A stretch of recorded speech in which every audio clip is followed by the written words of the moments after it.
마태복음 5장 10에서 12절 말씀입니다.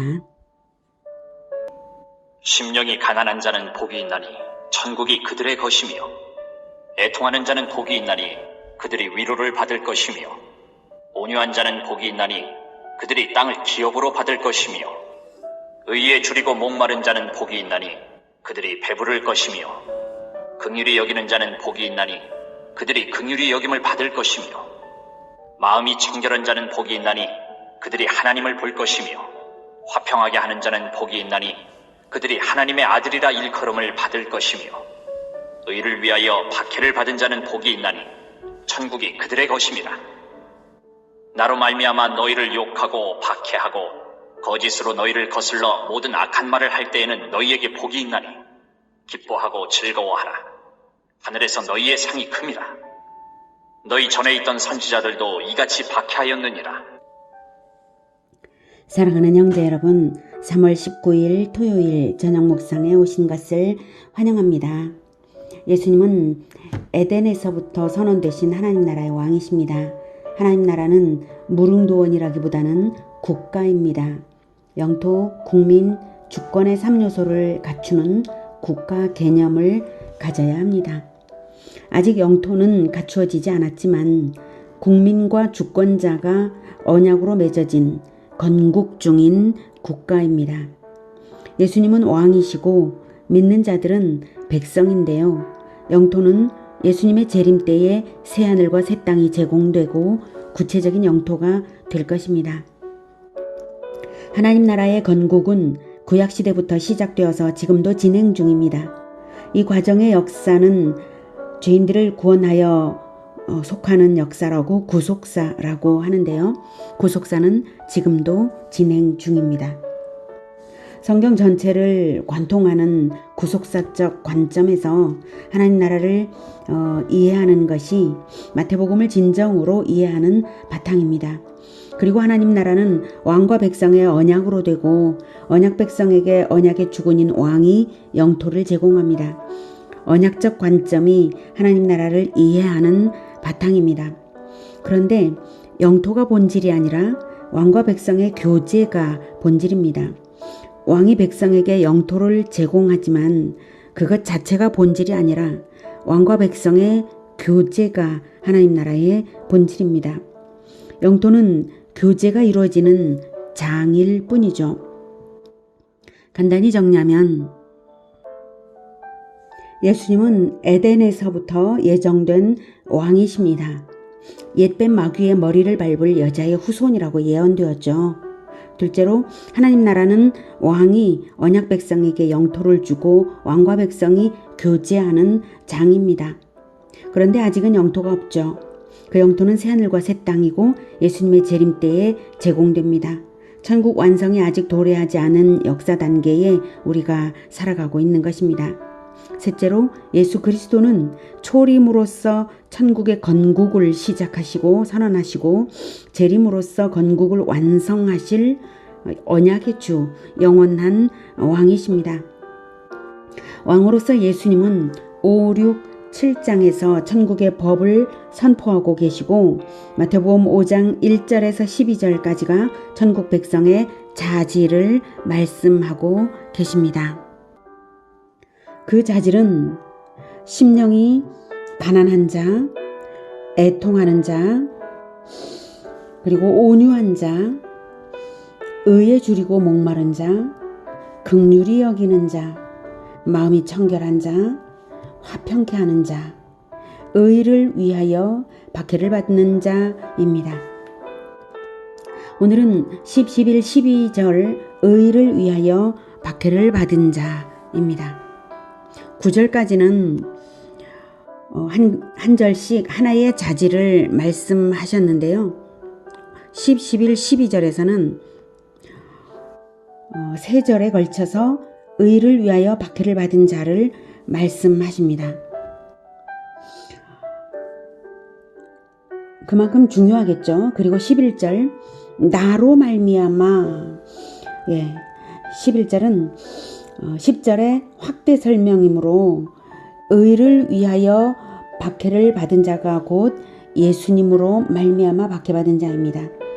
핍박이 오더라도 예수님을 믿어 의를 얻는 믿음을 잃지 않아야 한다는 순교의 정신을 권고하신 것입니다.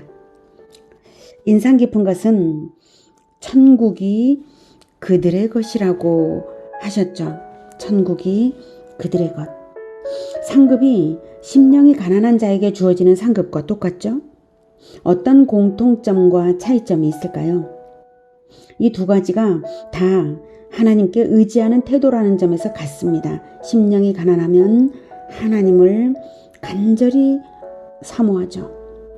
간절히 바라고 원하죠. 그리고 의를 위하여 의에 줄이고 목마른 자도 역시 의를 위하여 박해를 받은 자 역시 간절히 하나님을 의지합니다. 같은데 다만 심령의 가난은 하나님에 대한 자신의 자세이고 의를 위해 박해받는 것은 하나님을 전적으로 의지하는 정도가 절대적이고 담대합니다. 그래서 세상에게 굴하지 않는 당당함이 있습니다. 의를 위하여 박해를 받은 자를 더 칭찬하시고 강조하시죠. 그럴 수밖에 없는 것이 십자가의 정신이 분명하게 나타나고 있기 때문입니다. 십자가 정신은 자신을 내어드려서 대가 지불을 하는 정신이죠. 이 대가 지불의 원리는 아주 중요한 원리입니다. 박해는 천국을 얻기 위한 대가 지불이기에 천국을 허락하시는 것입니다. 예수님께서 의를 위하여 박해를 받은 자에게 상이 큼이라 라고 말씀하셨습니다. 상이 큼이라. 상이 큼이라고만 말씀하시고 구체적인 상이 얼마나 큰지는 말씀을 안 하시지만 하늘과 땅의 모든 권세를 받으신 분이 크다고 하신 정도는 우리가 생각지 못할 크기일 것이라고 저는 생각합니다. 그러니 기뻐하고 즐거워하라고까지 하셨죠. 천국은 건국 중인 나라라고 말씀드렸는데요. 건국 공신 없이 건국이 되는 나라는 없겠죠. 의를 위하여 박해를 받는 자들이 바로 천국의 건국 공신들입니다. 천국의 건국을 결코 포기하지 않고 천국을 위해서 박해를 기꺼이 받는 대가를 치르는 자들입니다. 복음화 제자화의 길을 고난의 대가를 지불하며 나아가는 자들입니다. 생각해 보십시오. 전도를 하는 사람들이 박해를 받는 것이지 기독교인이라 하면서도 기독교 정체성을 숨기고 사는 사람들이 박해를 받지는 않습니다.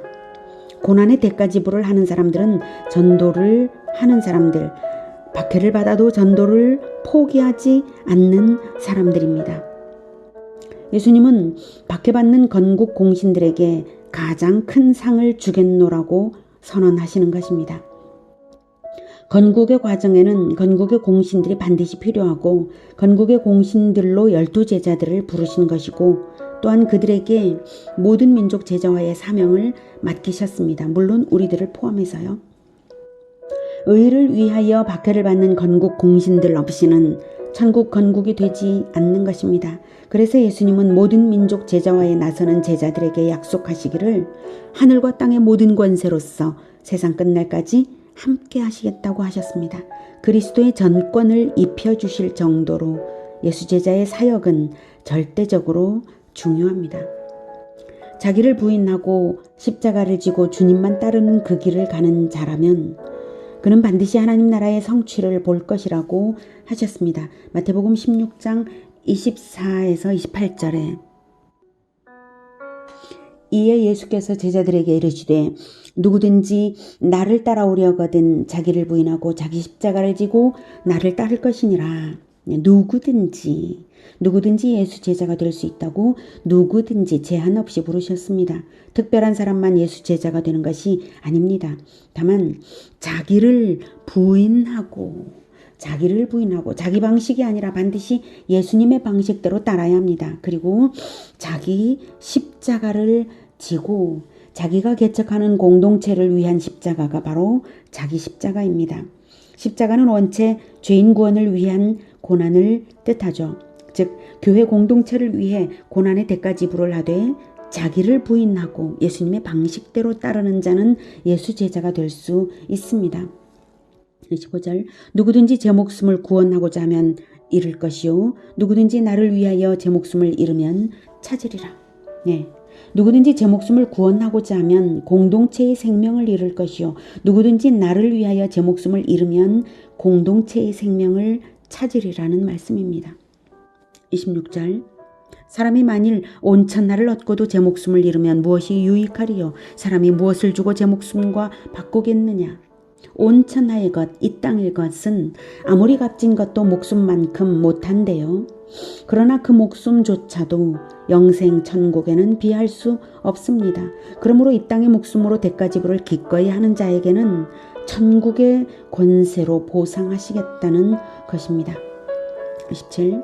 인자가 아버지의 영광으로 그 천사들과 함께 오리니 그때 각 사람이 행한 대로 갚으리라. 박해를 받는 자는 대가를 지불한 것이므로 행한 대로 대가 지불한 대로 보상을 받습니다. 그리고 그것이 바로 하나님의 통치가 이루어지는 공동체라는 뜻으로 28절을 말씀하십니다. 28절 진실로 너희에게 이르노니 여기 서 있는 사람 중에 죽기 전에 인자가 그 왕권을 가지고 오는 것을 볼 자들도 있느니라. 자기 목숨을 잃을 각오로 박해받기를 두려워하지 않고 복음화 제자화를 한 사람들은 자기 목숨을 잃기 전에 오히려 그리스도의 통치가 자기 공동체에 실현되는 것을 볼 것이라는 말씀입니다. 그리스도의 통치를 위해 충성하며 박해를 두려워하지 않는 도전자들에게 가장 큰 것을 약속하셨습니다. 예수님은 성과를 많이 내는 자에게 상이 클 것이라고 하시지 않았습니다. 의를 위하여 박해를 받은 자라면 성과에 상관없이 큰 상이 약속되어 있습니다. 대가를 지불하는 것이 진정한 제사이기 때문입니다.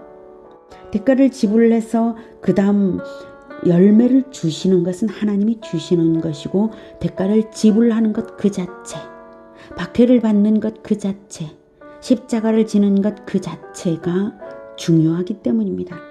대가를 지불하는 정신이 바로 십자가 정신입니다. 대가를 지불하는 정신이 구약 성경의 강령이라고도 말씀하셨습니다. 마태복음 7장 12절에 그러므로 무엇이든지 남에게 대접을 받고자 하는 대로 너희도 남을 대접하라. 이것이 율법이요 선지자니라. 하나님께 대접을 받고자 한다면 하나님의 권속을 위하여 고난당하고 수고하며 대가 지불을 하라는 것입니다. 이것이 율법이요 선지자니라. 율법서와 선지서 즉 구약 성경의 핵심이 바로 그것이라고 하셨습니다. 대가 지불 정신입니다. 구약 성경 전체가 그리스도의 십자가 정신을 증거하고 있습니다. 대가 지불 정신을 증거하고 있습니다. 의를 위하여 박해를 받은 자, 예수를 위하여 수고하고 고난당하는 그것이 가장 귀합니다. 성과에 연연할 필요도 없습니다. 아무 계산도 사심도 없이 오직 예수님께 연합되어서 고난을 받는 그것이 천국을 세워가는 일입니다. 대가 지불만 하면 됩니다. 결과는 하나님께서 주십니다. 예수님은 대가 지불하는 자를 쓰시기 때문입니다. 우리 모두가 의를 위하여 기쁘게 수고하고 기꺼이 박해받을 수 있기를 기원합니다. 기도하겠습니다. 하나님, 성과는 우리가 내는 것이 아니라 하나님의 은혜로 주어질 것입니다. 그러니 우리가 대가 지불을 하며 살아가겠습니다. 하나님께 기꺼이 수고를 올려드리고 또 고난을 당할지라도 기쁘게 받아서 그 고난이 하나님께 올려드리는 십자가의 제사처럼 되게 하여 주시옵소서. 성령으로 충만케 우리를 붙들어 주셔서 예수님의 마음을 우리에게 허락하여 주시옵소서. 예수님의 이름으로 기도드립니다. 아멘. 이어지는 시간은 개인 기도 시간입니다.